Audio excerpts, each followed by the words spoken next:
couloirs obscurs de la Russie post-soviétique, une nouvelle race de titans a émergé, amassant une richesse et un pouvoir inimaginables. Les oligarques russes. Ces personnages énigmatiques, caractérisés par leur fortune astronomique et leurs liens étroits avec les cercles politiques, ont navigué dans les eaux troubles de la privatisation dans les années 1990 pour devenir d'influents capitaines d'industrie. Dans la vidéo d'aujourd'hui, nous nous plongeons dans le monde intrigant de 6 anciens oligarques russes et explorons la manière dont ils dépensent leurs millions. Numéro 1. Roman Abramovitch. Dans le monde des oligarques russes, l'histoire de Roman Abramovitch est singulière.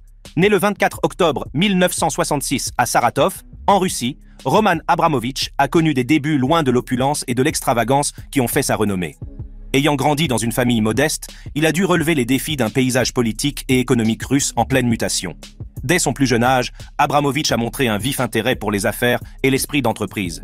Il a commencé son parcours en vendant des jouets en plastique, une activité qui allait jeter les bases de sa réussite future. L'esprit d'entreprise et la détermination d'Abramovitch l'ont conduit à explorer diverses possibilités d'affaires, à la recherche d'opportunités pour accroître sa richesse. L'une des entreprises les plus importantes d'Abramovitch s'est déroulée dans les années 1990, lorsqu'il a acquis une participation majoritaire dans la société pétrolière Sibneft. Cette acquisition a marqué un tournant dans sa carrière, le propulsant dans le cercle des milliardaires. Sous la direction d'Abramovitch, Sibneft a connu une croissance sans précédent, devenant l'une des plus grandes compagnies pétrolières de Russie. Fort de sa nouvelle richesse, Abramovitch s'est mis en tête d'étendre son empire commercial. Il s'est aventuré dans divers secteurs, notamment en investissant dans des entreprises technologiques. Les investissements stratégiques d'Abramovitch lui ont permis de diversifier son portefeuille et de consolider sa position en tant que personnalité éminente du monde des affaires. Toutefois, c'est l'acquisition par Abramovitch du Chelsea Football Club en 2003 qui l'a véritablement propulsé sous les feux de la rampe. L'achat du club de football anglais a été une décision audacieuse qui a suscité la curiosité et fait froncer les sourcils. L'acquisition de Chelsea par Abramovitch restera à jamais dans les mémoires. Changer le paysage du football anglais. Sous la direction d'Abramovitch, le Chelsea Football Club a connu un succès sans précédent. Le club a remporté de nombreux trophées, dont la très convoitée Ligue des champions de l'UEFA et la Premier League. Le soutien financier d'Abramovitch a permis au club d'attirer des joueurs de premier plan et de s'imposer comme une force sur laquelle il faut compter dans le monde du football. Mais l'arrivée d'Abramovitch à la tête de Chelsea n'a pas été sans controverse. Ses détracteurs ont affirmé que la rotation rapide des dirigeants et les dépenses exorbitantes qu'ils consacraient à l'achat de joueurs perturbent la stabilité du club. Cependant, la passion d'Abramovitch pour le football et son désir de voir Chelsea réussir sont restés inébranlables. Au-delà de son engagement à Chelsea, Abramovitch a également apporté une contribution importante au football russe. Il a sponsorisé l'équipe du CSKA Moscou, renforçant ainsi son influence dans ce sport. En outre, Abramovitch a joué un rôle crucial dans la nomination de Gus Hiddink, un entraîneur de football renommé, à la tête de l'équipe nationale de Russie. Selon Forbes, la valeur nette d'Abramovitch s'élevait à 14,5 milliards de dollars en 2021, consolidant ainsi sa position de deuxième personne la plus riche d'Israël. Par la suite, sa richesse a connu une baisse, tombant à 6,9 milliards de dollars en 2022.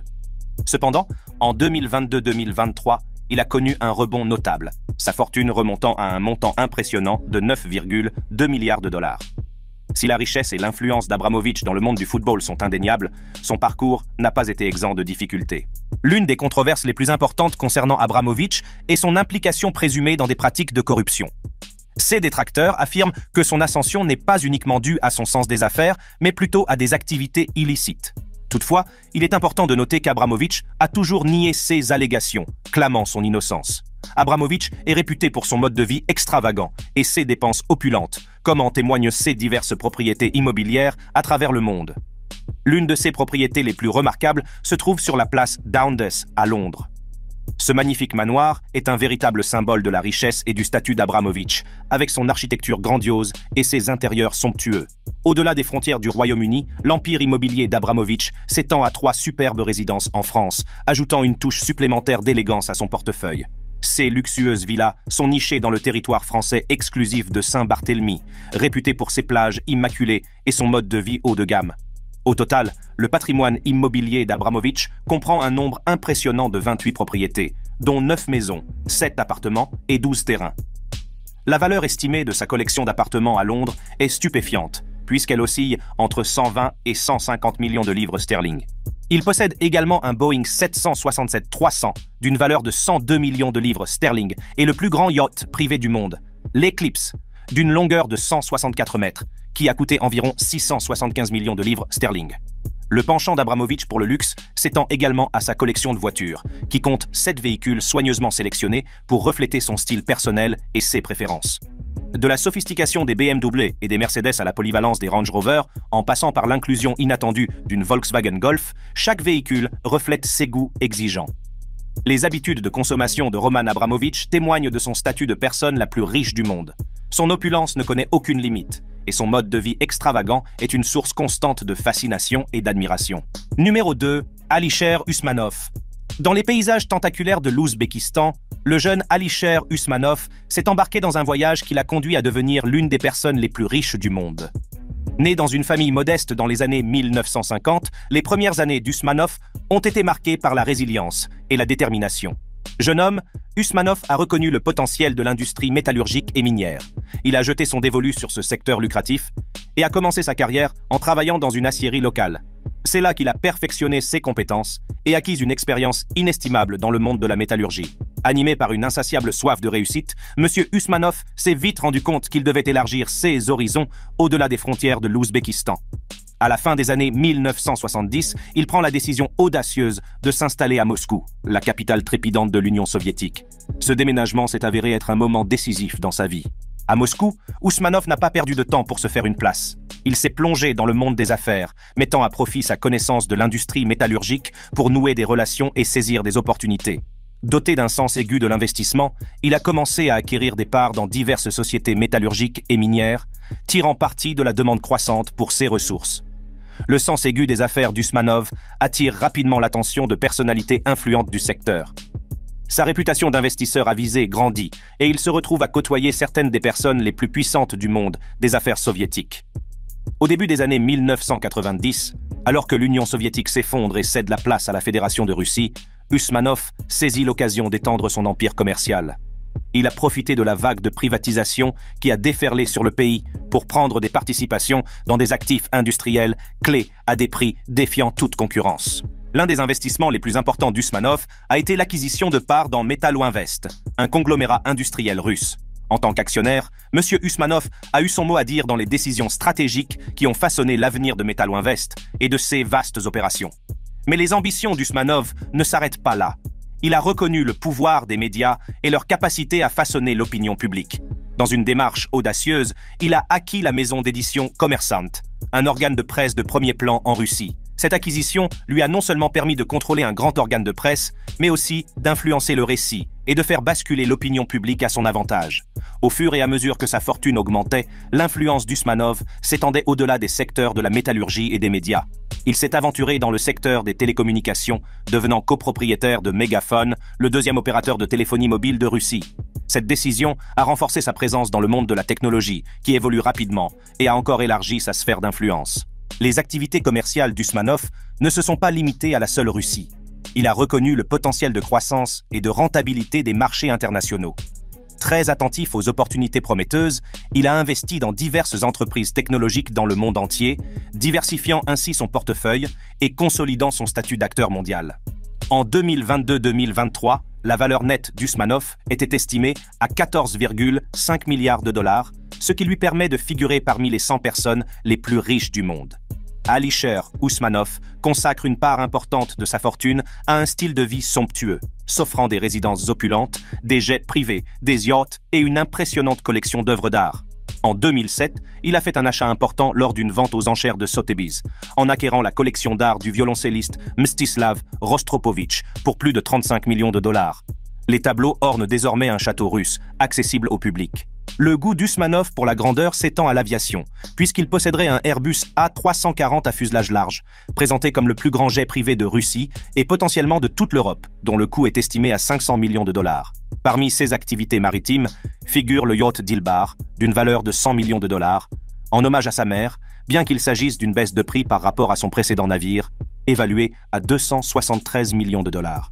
Dans le domaine de l'immobilier, les avoirs d'Usmanov sont tout simplement extraordinaires. Sa propriété Beechwood House, datant du 19e siècle et située à Hampstead, à Londres, s'étend sur 11 acres et comprend un cours de squash et plusieurs cottages. Il possède également Sutton Place, un manoir de l'époque Tudor, construit en 1525, niché dans un domaine de 700 acres dans le Surrey. Dans la vie, comme en matière de compléments alimentaires, on a tout. Anciennement propriété de G. Paul Getty, cette propriété historique comprend un manoir à 2 étages, de nombreux jardins, des bibliothèques et une piscine, et a même reçu la visite de la reine Elizabeth II en 1560. L'étendue du portefeuille immobilier d'Usmanov dépasse les frontières du Royaume-Uni, avec des résidences au lac Tegernsee, en Allemagne, à Lausanne, en Suisse, à Monaco et en Sardaigne, en Italie. Son empreinte mondiale dans l'immobilier est indéniable. Les autorités italiennes auraient notamment gelé sa villa dans le nord de la Sardaigne. Les registres de propriété révèlent que M. Usmanov détient des biens immobiliers complexes par l'intermédiaire d'entités offshore enregistrées à Chypre. Numéro 3, Vladimir Potanin. Avec une valeur nette estimée à 31 milliards de dollars, M. Potanin est actuellement l'homme le plus riche de Russie et se classe au 48e rang des personnes les plus riches du monde. De son rôle de premier vice-premier ministre de Russie à sa position de président d'Interos, une puissante société holding, l'influence de M. Potanin a été considérable. Dans les tumultueuses années 1990, période de grands changements et d'opportunités dans la Russie post-soviétique, Potanin, armé d'ambition et d'un sens aigu des affaires, a saisi l'occasion et s'est embarqué dans un voyage qui allait changer à jamais le cours de sa vie. Au début des années 1990, M. Potanin et son partenaire de longue date, Mikhail Prokhorov, se sont imposés dans le monde des affaires en rachetant Norilsk Nickel, une importante société minière. Cette acquisition s'est révélée être un moment décisif dans leur carrière, les propulsant dans le monde de l'oligarchie russe. Le partenariat entre Potanin et Prokhorov était une force avec laquelle il fallait compter. Ensemble, ils ont su naviguer dans le paysage complexe de la privatisation et tirer parti de leurs relations pour asseoir leur position au sein de l'élite économique. Au cours des années 1990, l'influence de Potanin n'a cessé de croître. En 1996, il est devenu premier vice-premier ministre de Russie, un poste qui lui a permis de définir les politiques économiques du pays et de consolider sa position de pouvoir. Cependant, c'est le partenariat avec Prokhorov qui a véritablement mis Potanin sur la voie d'une richesse et d'une influence immense. Ensemble, ils ont mené Norilsk Nickel vers un succès sans précédent, en capitalisant sur les vastes réserves de nickel et de palladium de la société. Mais comme dans tout partenariat, des conflits et des tensions sont apparus. En 2007, Potanin et Prokhorov décident de se séparer, marquant la fin de leur collaboration de longue date. Cette rupture sera lourde de conséquences pour les deux hommes et pour l'avenir de Norilsk Nickel. Après le départ de Prokhorov, Potanin est devenu PDG de Norilsk Nickel et a pris le contrôle total de l'entreprise. Cette décision a renforcé sa domination dans l'industrie minière et l'a propulsé vers des sommets encore plus élevés de richesse et d'influence. Après avoir assumé le rôle de PDG de Norilsk Nickel, M. Potanin n'a pas perdu de temps pour étendre son empire commercial. Il a diversifié ses investissements, s'aventurant dans diverses industries et secteurs, consolidant ainsi sa position parmi les personnalités les plus influentes du monde des affaires russes. Il a notamment fait une incursion dans le monde des yachts à moteur de luxe. L'amour de Potanin pour les choses les plus raffinées de la vie l'a conduit à acquérir plusieurs navires extravagants, illustrant son style de vie opulent et son penchant pour le luxe. Mais les intérêts commerciaux de Potanin allaient bien au-delà des yachts. Il a réalisé d'importants investissements dans la station de ski Rosa Khutor, une destination de choix nichée dans les montagnes russes à couper le souffle. Cette entreprise a non seulement démontré son esprit d'entreprise, mais a également contribué au développement du tourisme dans la région. La richesse de Potanin s'accroît en même temps que ses activités philanthropiques. Il s'est fait connaître par ses dons généreux aux arts, laissant une marque indélébile sur le paysage culturel. Il a notamment contribué au musée de l'Ermitage à Saint-Pétersbourg, une institution de renommée mondiale qui abrite une vaste collection d'œuvres d'art et d'objets historiques. Le soutien de Potanin aux arts a dépassé les frontières de la Russie. Il a également fait des dons importants au musée Guggenheim de New York, consolidant ainsi sa réputation de mécène sur la scène internationale. Cependant, l'implication de Potanin dans le monde de l'art n'a pas été sans controverse. Certains l'accusent d'utiliser ses dons à des fins personnelles, de tirer parti de ses efforts philanthropiques pour renforcer sa propre réputation et son influence. Ces allégations ont soulevé des questions sur les véritables motivations de ses actions caritatives. Contrairement à ses homologues, M. Potanin choisit une approche plus discrète de sa richesse. Bien qu'il ait possédé au moins 3 yachts de luxe et qu'il ait dépensé 10 millions de dollars pour le mariage de sa fille sur la Côte d'Azur, il s'abstient de tout étalage ostentatoire d'opulence. M. Potanin s'est forgé une réputation de philanthrope en s'associant à The Giving Pledge, l'organisation caritative créée par Bill et Melinda Gates et Warren Buffett. Il s'est notamment engagé à consacrer la majeure partie de sa fortune à des causes caritatives, s'écartant ainsi de la pratique courante qui consiste à transmettre sa fortune à sa progéniture. Reconnu par RBC Daily, Potanin se distingue comme l'un des principaux investisseurs privés ayant joué un rôle essentiel dans le financement de projets de développement pour les Jeux Olympiques de Sochi de 2014, notamment la station de ski Rosa Khutor. Numéro 4, Andrei Melnichenko. Avec une valeur nette estimée à environ 21,9 milliards de dollars en février 2024, l'ascension de M. Melnichenko est tout à fait remarquable.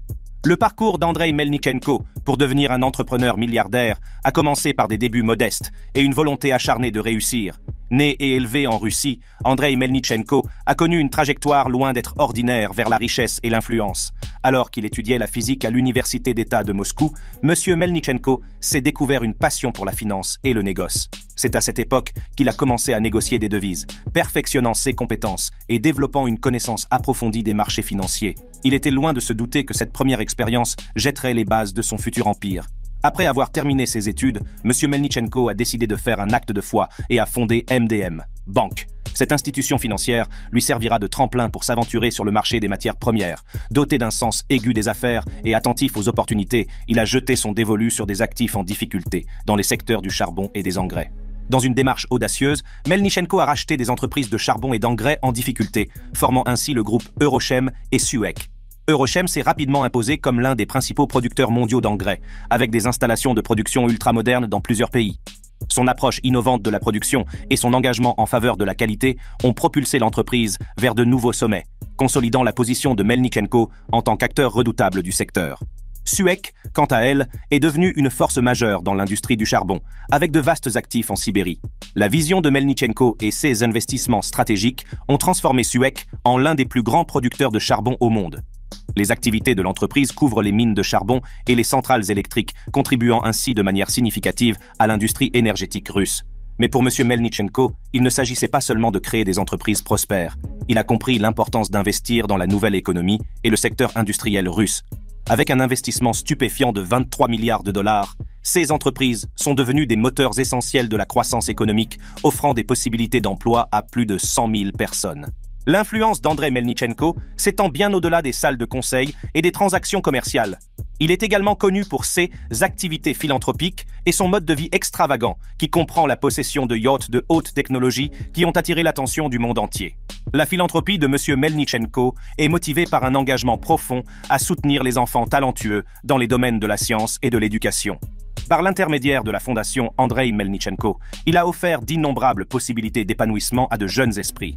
Les bourses d'études, les subventions et les programmes de mentorat ne sont que quelques-uns des moyens par lesquels il nourrit et renforce la prochaine génération d'innovateurs. Mais ce n'est pas seulement sa philanthropie qui a attiré l'attention du monde entier.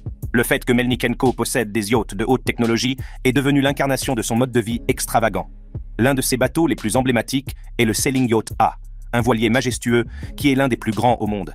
Avec son design épuré et sa technologie de pointe, il est devenu un symbole de luxe et d'opulence. Le yacht affiche une longueur stupéfiante de 468 pieds, ce qui le place au 9e rang mondial des bateaux les plus longs. Avec ses 3 mâts, les plus hauts jamais construits, dépassant même la tour de Big Ben, cette merveille flottante aurait coûté la bagatelle de 313 millions de livres sterling, tout juste sorti des docks.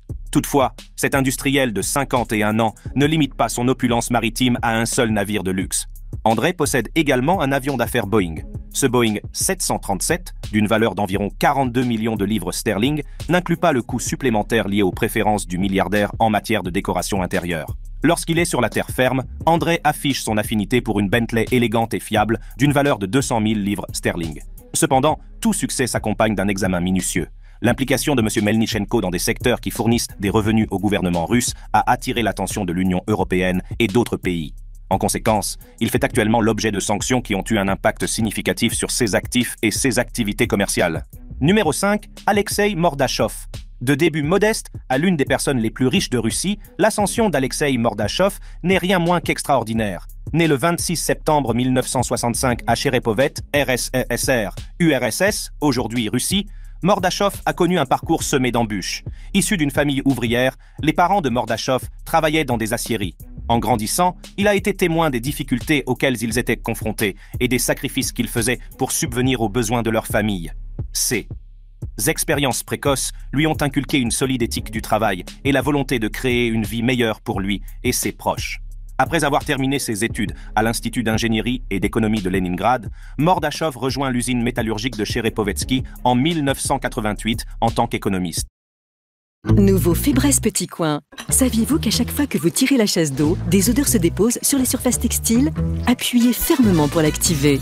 Sans pile ni électricité, Fébreze Petit Coin combat les odeurs dans l'air et les empêche de s'installer durablement sur les surfaces textiles jusqu'à 50 jours.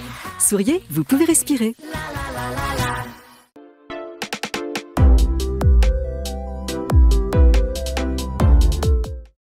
Il était loin de se douter que ce serait le point de départ de sa remarquable carrière.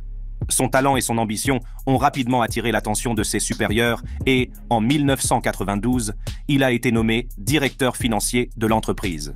Mais c'est à un moment charnière de l'histoire de l'entreprise que le véritable esprit d'entreprise de Mordachov commence à se manifester. Le vieux directeur de l'usine lui a demandé d'acquérir des actions pour éviter qu'elles ne tombent entre les mains d'un étranger.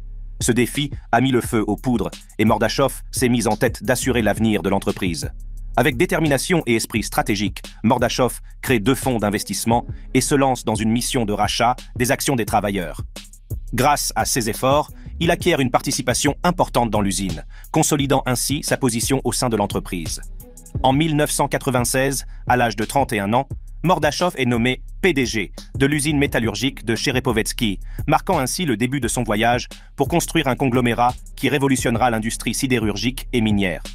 Sous la direction de Mordachov, l'entreprise connaît une expansion rapide, acquérant des entreprises sidérurgiques, charbonnières et minières. C'est ainsi qu'est née Severstal, la plus grande entreprise sidérurgique et minière de Russie. La vision de Mordachov et ses acquisitions stratégiques ont propulsé Severstal vers de nouveaux sommets, l'établissant comme une force dominante dans l'industrie. Mais les ambitions de Mordachov ne s'arrêtent pas aux frontières de la Russie. En 2003, il est devenu copropriétaire de la Rossiya Bank, renforçant ainsi son influence dans le secteur financier. Cette décision témoigne de sa volonté de diversifier son portefeuille et de s'implanter solidement dans différents secteurs. En 2004, Mordachov a fait preuve d'audace en investissant dans des entreprises sidérurgiques américaines. Il a acheté des entreprises à Dearborn, Michigan, et Columbus, Mississippi, y compris l'emblématique usine rouge à Dearborn. Cette expansion sur le marché américain témoigne de sa volonté inébranlable d'établir une présence mondiale et de consolider sa position de magnat de l'acier. Pour soutenir ses projets aux États-Unis, Mordachov a obtenu un prêt du ministère américain de l'Énergie pour rénover et remettre en état les usines de fabrication de Dearborn. Ce prêt, d'une valeur de plus de 370 millions de dollars, témoigne de sa capacité à naviguer dans des paysages financiers complexes et à obtenir les ressources nécessaires à la réalisation de ses projets ambitieux. Entre 2004 et 2014, Mordachov et Severstal ont investi jusqu'à 3 milliards de dollars dans les usines de Dearborn et de Columbus. Cet investissement massif témoigne de son engagement inébranlable en faveur de la réussite de ces entreprises et de sa volonté de créer un empire mondial dans l'industrie sidérurgique. Cependant, le parcours de Mordachov n'a pas été sans difficulté. En 2008, Severstal a planifié un projet de plusieurs milliards de dollars dans le cadre d'une co-entreprise avec POSCO dans l'Est de l'Inde. Ce projet visait à exploiter le vaste potentiel du marché indien. Cependant, après 10 ans de problèmes environnementaux et fonciers, Severstal s'est retiré du projet en 2008. Ce revers a mis en lumière les complexités et les obstacles liés aux activités à l'échelle mondiale. En mars 2022, Bloomberg Billionaires Index estimait la valeur nette personnelle de Mordachov à 21,2 milliards de dollars, ce qui en fait la 2e personne la plus riche de Russie. Mais ce n'est pas tout. Dans le classement Forbes 2021, qui prend en compte les actifs de toute la famille, Mordachov se classe premier parmi les milliardaires russes avec une fortune stupéfiante de 29,1 milliards de dollars. Mordachov dépense ses nombreux millions en yachts. Il possède 2 yachts nommés Lady M et Nord. Le Nord, d'une longueur de 142 mètres, partageant son nom avec la société d'extraction d'or de Mordachov, passe actuellement l'hiver dans l'océan Indien. Construit par le chantier naval allemand Lürsen et livré en 2021, le navire a coûté environ 500 millions de dollars et dispose d'un design intérieur italien et d'une aire d'atterrissage pour hélicoptères. Mordachov possède également un jet privé Bombardier Global 6000, dont la cabine spacieuse peut accueillir 14 passagers. Numéro 6, Oleg Deripaska. Fondateur de Basic Element, l'un des plus grands groupes industriels russes, et président de United Company Rusal, la 2e entreprise d'aluminium au monde, Oleg Deripaska exerce une influence considérable. Oleg Deripaska est né à Dzerzhinsk, en Russie soviétique, une ville connue pour ses prouesses industrielles. En grandissant au milieu de ce paysage industriel, Oleg Deripaska a été exposé au monde du travail et de la détermination dès son plus jeune âge. Élevé par ses grands-parents dans leur petite ferme d'Ust-Labinsk, dans le kraï de Krasnodar, M. Deripaska a appris la valeur de la persévérance et l'importance de saisir les opportunités. L'éducation a joué un rôle crucial dans la construction de l'avenir de Deripaska. Il a étudié la physique à l'Université d'État de Moscou, où il a développé un vif intérêt pour le monde de la science. Cependant, ses études ont été interrompues lorsqu'il a été enrôlé dans les forces armées avant d'avoir terminé ses études. Malgré cet échec, la soif de connaissance de Deripaska est restée intacte. Après avoir effectué son service militaire, Deripaska a repris ses études et obtenu une maîtrise en économie à l'université Plekhanov. Fort d'une solide formation, il est prêt à s'imposer dans le monde des affaires. L'entrée de M. Deripaska dans le secteur du commerce des métaux a marqué le début de son ascension fulgurante. Il a commencé sa carrière en se plongeant dans les subtilités du commerce des métaux, acquérant ainsi une expérience et une connaissance précieuse du secteur. Son dévouement et son sens des affaires ont rapidement attiré l'attention des leaders du secteur et il a commencé à acquérir des parts dans la fonderie d'aluminium de Sayanogorsk. La participation de Deripaska à la fonderie d'aluminium de Sayanogorsk a marqué un tournant dans sa carrière. Ses compétences exceptionnelles en matière de leadership et sa vision stratégique lui ont permis d'être nommé directeur général de l'usine. Sous sa direction, l'usine a prospéré, consolidant la réputation de Deripaska en tant qu'étoile montante de l'industrie. Fort de son succès à l'usine d'aluminium de Sayanogorsk, Deripaska s'est fixé des objectifs encore plus ambitieux. Il fonde le Sibirsky Aluminium Group, une entreprise qui jouera un rôle essentiel dans ses projets futurs.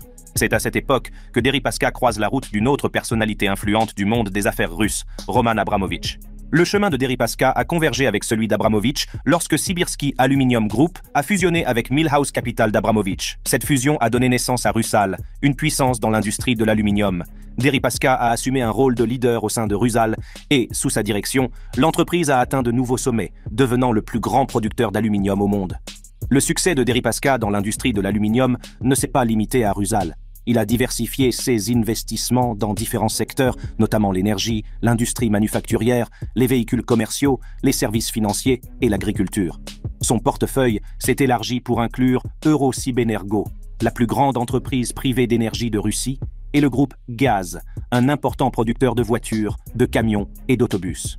Pour gérer ces vastes investissements, Deripaska a fondé Basic Element en 1997. Ce groupe d'investissement diversifié supervise ses intérêts commerciaux en Russie, dans les pays de la CEI, en Afrique, en Australie, en Asie, en Europe et en Amérique latine. La capacité de Deripaska à naviguer et à prospérer dans différents secteurs témoigne de son esprit d'entreprise et de sa mentalité stratégique. Tout au long de sa carrière, M. Deripaska a été reconnu pour ses contributions à l'industrie de l'aluminium. Il a reçu de nombreux prix et récompenses pour ses réalisations, consolidant ainsi son statut de force redoutable dans le monde des affaires. En juin 2022, sa fortune était estimée par Forbes à 3,2 milliards de dollars, ce qui faisait de lui la 920e personne la plus riche du monde. Deripaska investit massivement dans l'immobilier. Ses propriétés aux États-Unis comprenant une maison de 5 étages dans l'Upper East Side de New York, au 11 East 64 St, achetée pour 42,5 millions de dollars en 2008. Une maison de ville de 3 étages dans le West Village de Manhattan, au 12 Gay St, achetée pour 4,5 millions de dollars en 2006. Et un manoir de près de 12 000 pieds carrés à Washington, D.C., au 2500, un 30 Street NW, acquis pour 15 millions de dollars en 2006. Bien que ses avoirs aient été gelés par le département du Trésor des États-Unis en 2018, ses propriétés appartiennent toujours aux mêmes entités. George's Hill, dans le Surrey, un domaine de 5 chambres à coucher avec un terrain de 8 acres. Cette propriété, détenue par l'intermédiaire de la société chypriote Edenfield Investments Limited, a été mise sur le marché pour 17,5 millions de dollars. En 2018, Edenfield Investments Limited a été transféré à son ex-femme Paulina Yumasheva. En Angleterre, Deripaska possède une résidence de 7 chambres à coucher à Belgravia, Londres, et une Mews House, adjacente de 4 chambres à coucher supplémentaires. En Europe, il possède des propriétés par l'intermédiaire de diverses entités, notamment un manoir au sommet d'une colline à Kotor, au Monténégro, une villa à Paphos, à Chypre, des appartements et des villas à Paris, des villas en Sardaigne, dont la villa Walkiri à Porto Cervo, des propriétés à Courchevel, en France, et la villa Héraclès à Saint-Tropez. En outre, il possède l'hôtel 5 étoiles Aurelio Lechski Hotel à Lech, en Autriche, par l'intermédiaire de la société russe Ghost Hotel Management LLC Desubov. bien que des propriétés à Courchevel et une maison à Paris aient été gelées par les autorités françaises. Merci d'avoir regardé cette vidéo. Si vous avez